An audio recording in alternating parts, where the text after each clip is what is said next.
ఊహాసుందరి. రచన yes Bhaskar Rao. Shurasena నగరపు యువరాజు ప్రదీపుడు చాలా అందమైనవాడు, బుద్ధిమంతుడును. అతనిలో ఒకే లోపం ఉండేది. అదేమిటంటే అతనికి ముక్కు మీద కోపం ఉండేది. అతి స్వల్ప విషయాలకు కూడా వ్యధ చెందేవాడు. ప్రదీపుడికి యుక్త వయసు వచ్చాక అతని కోసం చుట్టుపట్ల ఉన్న రాజకుమార్తెలందరి పటాలు తెప్పించారు. అయితే అతనికి వారిలో ఏ ఒక్కరూ నచ్చలేదు. నిజానికి అతని మనసులో చాలా కాలంగా ఒక ఊహాసుందరి ఉన్నది. అలాంటి కన్య దొరికేదాకా అతను పెళ్లాడదలచలేదు.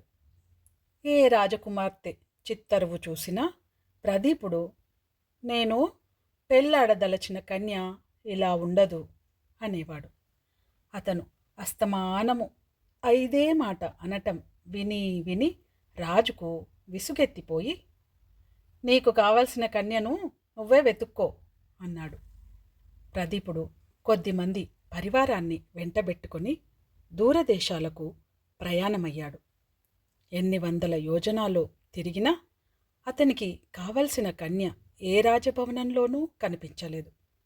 ప్రాణం విసిగి అతను తిరిగి ప్రయాణమై వస్తుండగా ఒక గ్రామంలో ఒక సంత తగిలింది. సంతలో అనేక వినోదాలు, వింతలు ఉండేవి. వాటిని చూసి ఆనందించడానికి ప్రదీపుడు సంతకు వెళ్ళాడు. అక్కడ ఒక దుకాణంలో ఒక చిత్తరువు కనిపించింది. దాన్ని చూస్తూనే ప్రదీపుడు స్తంభించి నిలిచిపోయాడు. ఎందుకంటే ఆ చిత్తరువులో ఉన్న స్త్రీ ముమ్మూర్తులా అతని ఊహాసుందరే.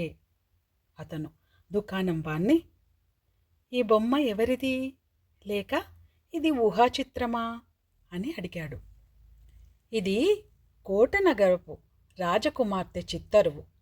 దక్షిణ దేశానికి వెళ్ళిన ఒక చిత్రకారుడు కోట సంస్థానానికి వెళ్ళి అక్కడి రాజకుమార్తె బొమ్మ వేశాడట. అది తన కుమార్తె అంత అందంగా లేదని ఆ రాజు దాన్ని నిరాకరించాడట. బొమ్మ చక్కగా ఉన్నది, అందుకని నేనా చిత్రకారుడి దగ్గర కొన్నాను అన్నాడు దుకాణదారు. ప్రదీపుడు ఆ చిత్తరువును దుకాణదారు చెప్పిన ధరకు కొని సాధ్యమైనంత శీఘ్రంగా స్వదేశానికి తిరిగి వచ్చి చిత్తరువును తన తండ్రికి చూపి, ఈమె దక్షిణ దేశంలోని కోటనగర రాజకుమార్తె. ఈమెను నేను పెళ్లాడ నిశ్చయించాను. మిగతా ఏర్పాట్లు మీరు చెయ్యండి అన్నాడు. రాజు తన ప్రధానమంత్రితో సంప్రదించాడు. కోటనగరం చాలా దూరాన ఉన్నది. అక్కడికి దూతను పంపి పెళ్లికి వారిని ఒప్పించి ఆ వార్త వచ్చి చేరాక పెళ్లికి తరలి వెళ్ళాలంటే చాలా కాలయాపన అవుతుంది. అందుచేత రాజపురోహితుణ్ణి పంపి రాయబారం సానుకూలమైతే ప్రదీపుడి కత్తికి కోట రాజకుమార్తెకు పెళ్లి చేసి ఆమెను తెచ్చేటట్టు ఏర్పాటు జరిగింది. రాజపురోహితుడు ప్రదీపుడి చిత్తరువును తీసుకొని కోట నగరానికి వెళ్ళాడు. కోటరాజు, ఆయన కుమార్తె మంగళ కూడా పెళ్లికి సంతోషంగా సమ్మతించారు. కత్తికి పెళ్లి జరిగింది. కోటరాజు తన కుమార్తెను పెద్ద సారెతోనూ పరివారంతోనూ అత్తవారింటికి సాగనంపాడు. మంగళ తన చెలికత్తెలతోనూ భటులతోనూ అక్కడక్కడ మజిలీలు చేసుకుంటూ శూరసేన నగరం చేరవచ్చింది. ఈ లోపల ప్రదీపుడికి తన ఊహాసుందరిని కళ్ళ చూడాలన్న తహతహ జాస్తిగా ఉన్నది. అతను సాధారణ దుస్తులు ధరించి తమ నగరానికి కొద్ది దూరంలో మంగళ మజిలీ చేసిన చోటికి వెళ్ళాడు. గూడారాల మధ్యగా చెలికత్తెలు తిరుగుతున్నారు. ప్రదీపుడు ఒక భటుణ్ణి సమీపించి, ఏమోయ్, రాజకుమార్తె ఏ గుడారంలో ఉంటుంది, ఆమెను చూడవచ్చునా అని అడిగాడు. ఆ భటుడు ఆకతాయితనానికి, ఎందుకు చూడరాదు, అదిగో ఆ గుడారంలో నుంచి వస్తున్నదే రాజకుమార్తె మంగళాదేవి అని ఒక చెలికత్తెను చూపాడు. తక్షణమే ప్రదీపుడికి పట్టరాని కోపము, విరక్తి వచ్చేశాయి. తనను మోసగించి ఎవతనో తనకు అంటగట్టేశారు. కానీ ఇప్పుడు తాను చేయగలిగింది ఏమీ లేదు. తన ఊహాసుందరి తనకు దక్కలేదని కొమిలిపోవటం తప్ప. ప్రదీపుడు రాజభవనానికి తిరిగి వచ్చి ఎలాంటి పరిస్థితులలోనూ పగటివేళ తన భార్య తన కంటపడకుండానూ, రాత్రివేళ తన శయన మందిరం లోపల గాని వెలుపల గాని దీపాలు వెలిగించరాదని కఠినమైన ఉత్తర్వులు చేశాడు. యువరాజు ఇలాంటి ఉత్తర్వులు ఎందుకు చేశాడో ఎవరికీ అర్థం కాలేదు.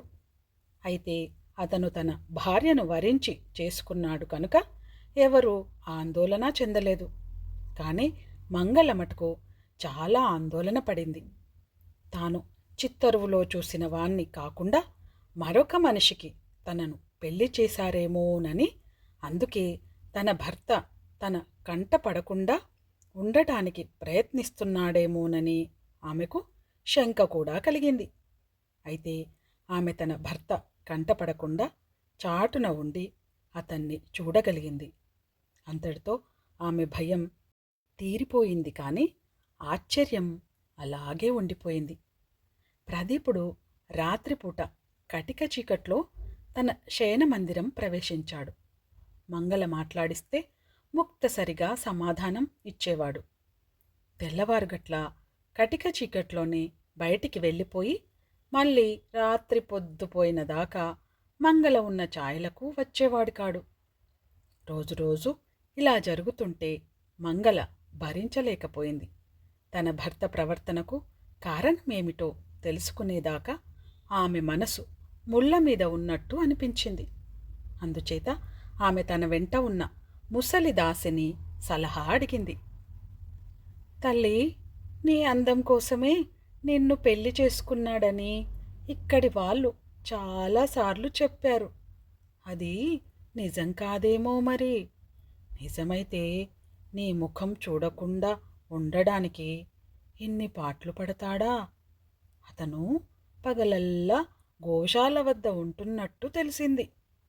పొరపాటున నువ్వు కనిపిస్తావని భయం కాకపోతే యువరాజైన వాడికి రోజు పశువుల మందల మధ్య ఏం పని?